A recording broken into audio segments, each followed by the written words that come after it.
Nós somos o grupo de estudo de mecânica computacional. Hoje nós vamos apresentar a teoria para pontos estreliçados de macarrão e uma contextualização geral. Nós vamos começar falando de esforços solicitantes.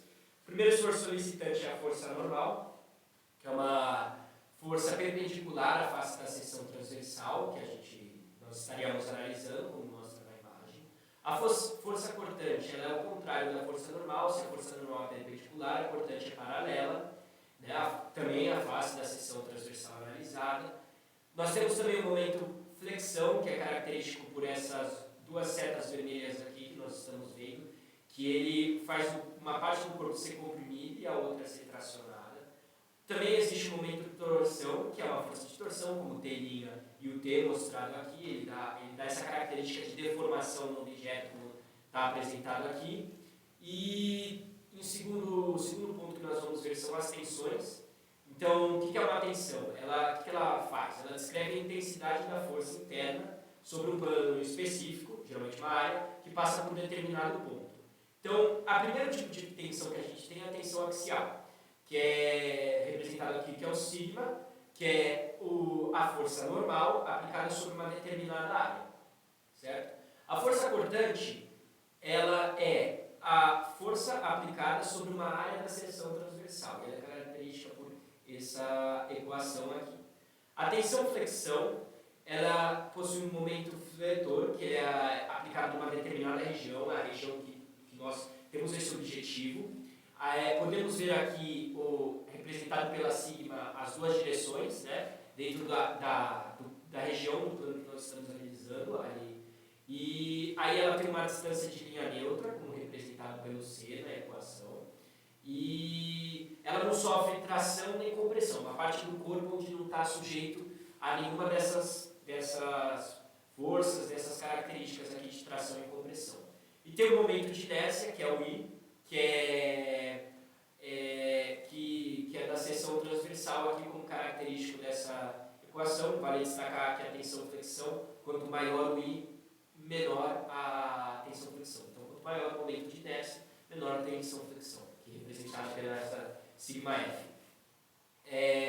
A tensão de torção, ou simplificadamente, que é o torque. Então, você pega uma região, um raio desejado, o valor de tensão de torque, à medida que você varia o valor de raio, é esse pequeno Rzinho aqui da equação, e representado pela letra J maiúscula, é o momento polar de inércia da seção transversal, é representado por essa equação apresentada aqui em cima da imagem. Aí, aqui no ponto 3, nós vamos falar de flambagem ou encurvadura. Então, é um fenômeno que ele ocorre em peças esbeltas, que são peças onde a área de seção transversal é pequena em relação ao seu comprimento. Ou seja, podemos imaginar pequenas barras de aço, ferro, que são finas, mas elas são compridas, longas, né? E a flambagem tem a característica que essas barras são submetidas a um esforço de compressão. Então, nós aplicamos uma força nela e a flambagem acontece quando essa força causa uma mudança, como representado nessa primeira imagem, que ao ser aplicado aqui P, ela dobra, né? Ela dá essa encurvada aqui. E o que é a tensão de escoamento? É um valor de tensão que em diversos projetos não pode ser ultrapassada, né? Porque o que acontece? Quando a tensão de escoamento é ultrapassada, o material ele sofre uma deformação permanente, ou seja, ele não volta a seu estado natural, ao seu estado que ele estava. Então, quando a gente aplica a flambagem no corpo, né, no corpo esbelto, até um determinado ponto de tensão, ele, depois da gente desaplicar, ele volta ao seu estado natural. Caso nós apliquemos uma tensão maior, ele sofre uma deformação, que é quando nós passamos desse valor de tensão de escoamento, que aí o material fica da forma que ele sofreu aquele dano, né? Aquela variação nele, por exemplo, uma dobra. Agora, falando sobre carga crítica de flambagem, nós vamos começar falando do comprimento de flambagem. Então, o comprimento de flambagem serve são cálculos que a gente faz sobre a flambagem para descobrir o comprimento dele. Então, aqui são as 4 formas de se fazer, os 4 modelos. Então, o comprimento de flambagem igual a 2L, com uma constante do K2, K igual a 2. E aqui estão as imagens representando quando nós prendemos o corpo esbelto de pino a pino, e aí a constante é igual a 1, e o comprimento de flambagem é igual ao comprimento da peça. Aí, com ela engastada, quando nós colocamos uma trava na peça, e aí a constante é igual a 0,7, né, o comprimento de flambagem. Então, é o comprimento vezes 0,7, e aqui, quando ela é engastada, é o comprimento vezes 0,5 aqui, e, que é esse 0,5 L, né, e é quando ela é engastada, ou seja, colocamos 2 pontos. Resumidamente, para se descobrir o comprimento de flambagem, nós fazemos a constante vezes o comprimento da peça esbelta, sendo L o comprimento da barra e LF é o comprimento de flambagem. Dessa maneira, algumas flambagens, né, simplificações são adotadas e existe uma força crítica de flambagem que ela é dada por essa equação aqui. O nosso objetivo é fazer com que a força na treliça seja menor do que essa força crítica de flambagem, porque ela estará em equilíbrio estável. Caso não esteja, caso a força na treliça seja maior do que a força crítica de flambagem, nós teremos problemas, rompimentos, resumidamente a treliça não vai aguentar. Muito bem, pessoal. Então, agora partindo para a simulação em si, eu já tenho aqui o modelo da ponte feito, bonitinho, só mudar aqui o ângulo.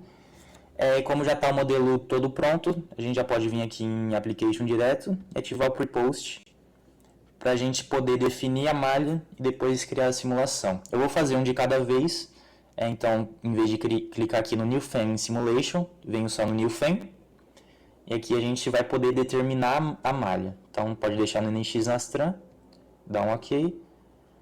E aqui, como ela é uma ponte tecnicamente 1D, porque por mais que ela tenha duas dimensões, né, daqui no eixo X, no X e o Y, ela não tem o preenchimento.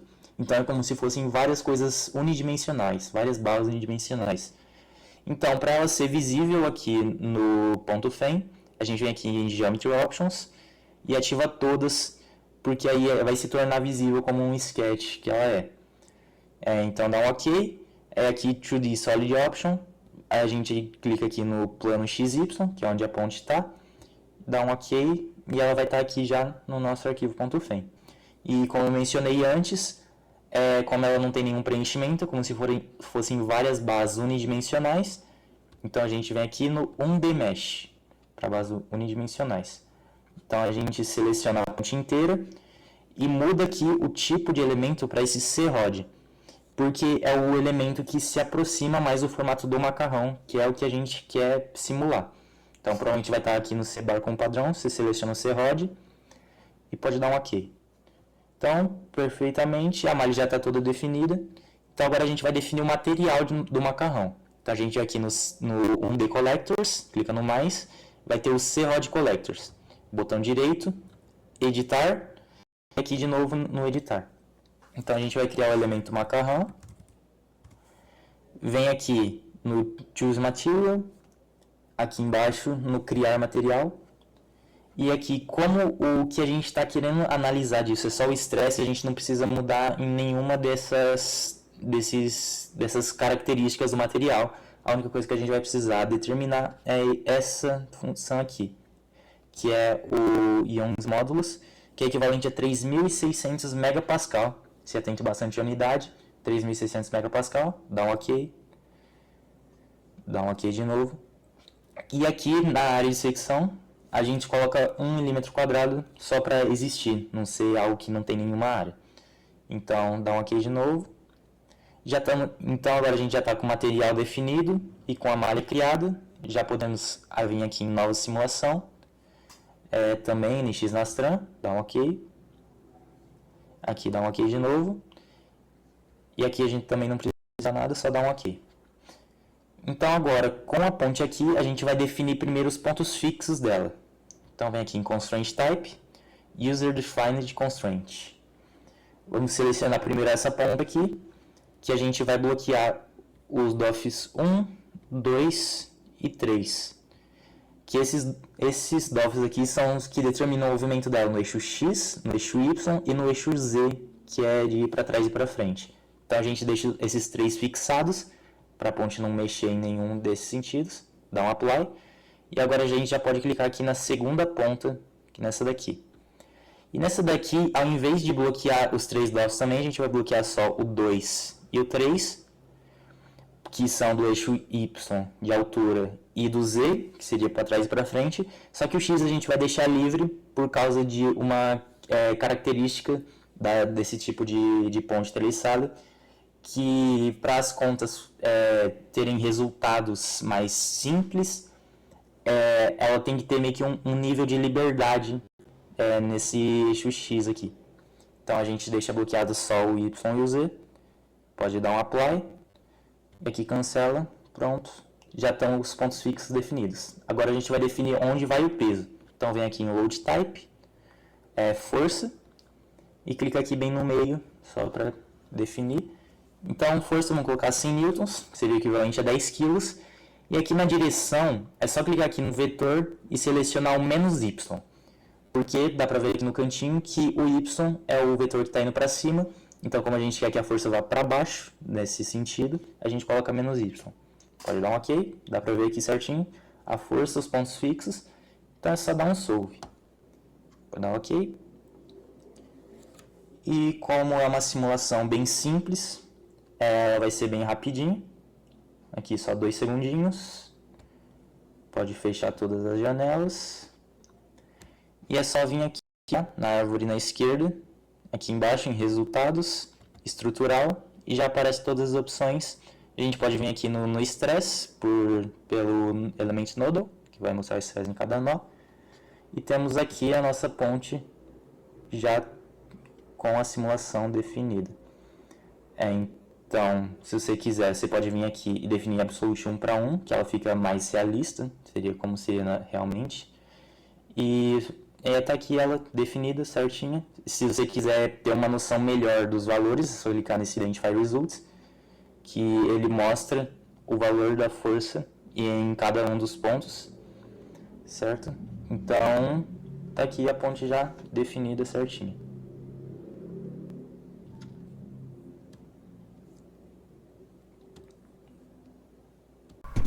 Dando uma continuidade maior aqui na simulação da ponte, podemos ver aqui que estamos no arquivo .sim, que é onde nós colocamos nossas condições de contorno e condições de carregamento. E como foi mostrado na parte anterior, ali foi demonstrado onde vai ser colocado para plotar as tensões nas nossas treliças, mas como foi mostrado na teoria, nós iremos utilizar como um parâmetro de comparação para definir o diâmetro da nossa treliça como a força. Então vou mostrar aqui para vocês como que você faz para achar a força axial presente numa treliça. A gente vai vir aqui na árvore de solução, escrito Solution 1. A gente vai com o botão direito e vai em Edit. A gente vai editar essa página, essa janela de solução. Aqui no Case Control, vocês procurem aí uma parte chamada Output Request, que é os nossos requisitos de saída. O que a gente quer como resposta. Aqui eu vou vir nessa chavezinha aqui e apertar em Edit. Ele vai abrir uma outra janela e aqui vocês podem ver que aparecem diversas opções de resultado.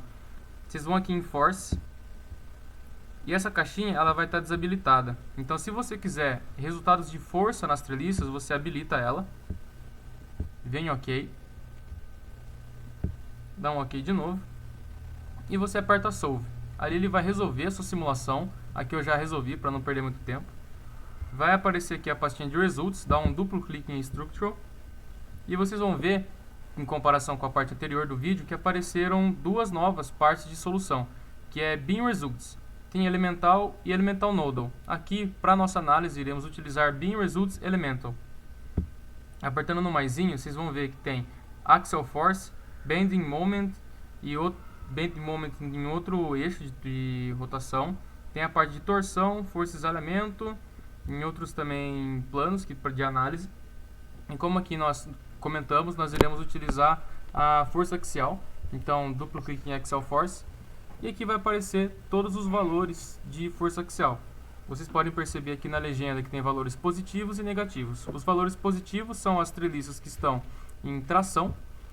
E os valores negativos, que são os valores de cores mais frias, eles são treliças que possuem força de compressão. E são essas forças de compressão que nós iremos analisar para definir um diâmetro que de certa forma impeça que essa treliça flambe e seja um ponto crítico na nossa ponte. Seguindo aqui, partimos para o nosso outro software, o MATLAB, e aqui de certa forma criei um código que a gente coloca aqui como input o valor da força aplicada na treliça em compressão, e esse valor é dado em newtons, e também definir um certo coeficiente de segurança. Aqui, coeficiente de segurança, e a partir desse momento vamos definir o valor do comprimento da treliça em compressão, e depois disso ele vai realizar um cálculo bem básico, mas para evitar tomar muito tempo fazer cálculo à mão, decidimos fazer aqui num programa aqui no MATLAB, que geralmente é o software que utilizamos, pelo menos aqui na UFSCar, e também acho que diversos cursos de engenharia. Então vou colocar ele aqui para rodar. Ele começou a rodar o código agora. E aqui o primeiro input que ele pede é: define o valor da força aplicada na treliça em compressão em newtons. Se formos ver lá no NX, uma das nossas treliças em força de compressão, ela tem um total de 50 newtons. Então nós vamos aplicar aqui 50 newtons. O código aqui eu programei para que não precisasse colocar o valor negativo. Fiz com que fosse apenas um módulo desse valor. Que compressão a gente estipula que para compressão a força ela tem que ser negativa, aplicada na treliça. Definir o valor do coeficiente de segurança, que eu vou aplicar um coeficiente de segurança um pouco alto, que é praticamente o que usamos aqui na matéria de iniciação em engenharia mecânica, pelo menos quando eu fiz, faz alguns aninhos. E lá a gente tinha colocado 4 o valor do coeficiente de segurança e definir um valor do comprimento da treliça em compressão. Se eu não me engano aqui era 200 milímetros. E ali ele vai dar o valor mínimo do momento de inércia, que é de 5,629 elevado a 1, no caso aqui vai ser 56,29, 56,3 milímetros a quarta. E ali definimos o nosso valor mínimo do diâmetro, não é viga, aqui está escrito viga, mas certa treliça, da treliça deverá ser de aproximadamente 5,8 ou 6 milímetros de diâmetro, para que aquela treliça, quando sujeita àquela força de compressão, ela não flambe e seja um ponto crítico para a nossa ponte. Então, de certa forma, é isso que a gente tem aqui para vocês. O pessoalzinho que vai fazer ponte de macarrão no curso de engenharia ou diversos outros cursos aí, espero que seja de uma certa ajuda, em que para vocês possam alcançar o objetivo de vocês na matéria.